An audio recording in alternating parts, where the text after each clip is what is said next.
আজকে এই মেজবানের আয়োজন যিনি করেছে ওনার নাম হেলাল শাহ। আপনারা হয়তো যারা যারা রাঙ্গুনিয়াতে বসবাস করেন তারা হয়তো জানেন যে গত 16 বছরে আমাদের পৌরসভার বাংলাদেশ জাতীয়তাবাদী দল যতগুলি প্রোগ্রাম করেছে, যতগুলি আয়োজন হয়েছে, সবগুলোর মধ্যে নেতৃত্ব কিন্তু আমাদের হেলাল শাহ সাহেবই করেছিলেন। দলটাকে ধরে রাখার জন্যে ওনার যে পরিশ্রম ছিল সেই ধরনের পরিশ্রম হয়তো পৌরসভার মধ্যে আর কেউ ওভাবে করে উল্লেখজনক হয়নি।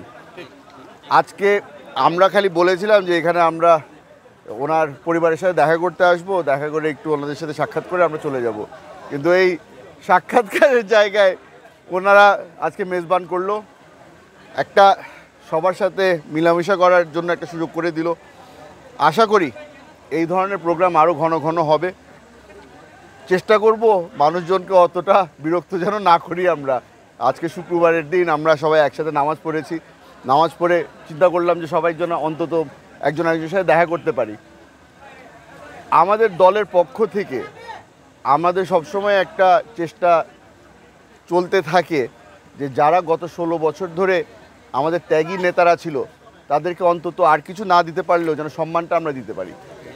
আজকে ওই চেষ্টাই ছিল আমাদের যে যেই ব্যক্তিটা 16 বছর ধরে পৌরসভা বিএনপিকে ধরে রেখেছে তাকে সম্মান জানানো। আশা করি আপনারা সকলেই আমাদের হেলাল শাহ সাহেবের জন্য দোয়া করবেন। আমাদের বাংলাদেশ জাতীয়তাবাদী দল বর্তমানে এখন আমরা নির্বাচনমুখী হয়ে গিয়েছি। সবার কাছে খালি অনুরোধ করব, আমরা যারা যারা আছি, যারা যারা এই দলকে ভালোবাসি, যারা এই দলের সাথে জড়িত আছি, আপনারা সকলেই ঐক্যবদ্ধ থাকবেন। এখানে এই গ্রুপিংয়ের রাজনীতি থেকে আমাদের দূরে সরে আসতে হবে। আমাদের সকলের মনে রাখতে হবে যে আমরা সকলেই বেগম খালেদা জিয়ার কর্মী, তারেক রহমান সাহেবের কর্মী। এই দুই ব্যক্তিকে যদি আমরা ভালোবেসে থাকি তাহলে সবচেয়ে আগে আমাদের মাথার মধ্যে রাখতে হবে যে এই দলের উন্নয়নের জন্য, এই দলকে শক্তিশালী করার জন্য আমাদের যা যা করার দরকার সেটাই আমাদের করতে হবে। আপনাদের সকলের থেকে দোয়া নিয়ে যাচ্ছি। আশা করি আপনাদের সাথে আবারও শিগগিরই দেখা হবে। আসসালামু আলাইকুম।